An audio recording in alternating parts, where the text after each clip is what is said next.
समर्थ। मंडळी, प्रत्येक व्यक्तीला वाटतं की माझ्या घरामध्ये माता लक्ष्मीने अखंड वास करावा, माझ्या घरातील दुःख दारिद्र्य दूर व्हावे, यासाठी प्रत्येक जण कष्ट करत असतो, प्रत्येक जण मेहनत करत असतो।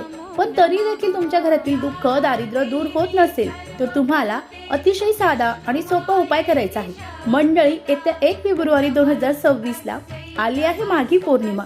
माघी पौर्णिमेला विशेष महत्त्व आहे। या दिवशी कोणताही उपाय केला याचं निश्चित फळ आपल्याला माता लक्ष्मी देत असते। मग आपल्याला हा उपाय दुपारी, सकाळी, संध्याकाळी केव्हाही करायचा आहे।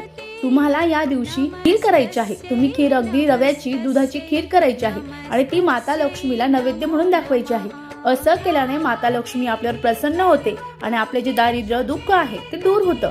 अगदी तुम्ही हा उपाय 5-7 पौर्णिमा केला तरीही चालेल, निश्चित अनुभव येईल। अतिशय साधा पण अतिशय प्रभावी उपाय आहे, कारण माता लक्ष्मीला खीर अतिशय प्रिय आहे। शक्य झाल्यास यामध्ये तुम्ही ड्राय फ्रुट्स टाकू शकतात। यासोबत माता लक्ष्मीला अतिशय प्रिय म्हणजे मखाना आहे, तो जर तुम्हाला मिळाला तो सुद्धा टाकू शकता। अतिशय साधा सोपा उपाय आहे, निश्चित करावा। श्री स्वामी समर्थ।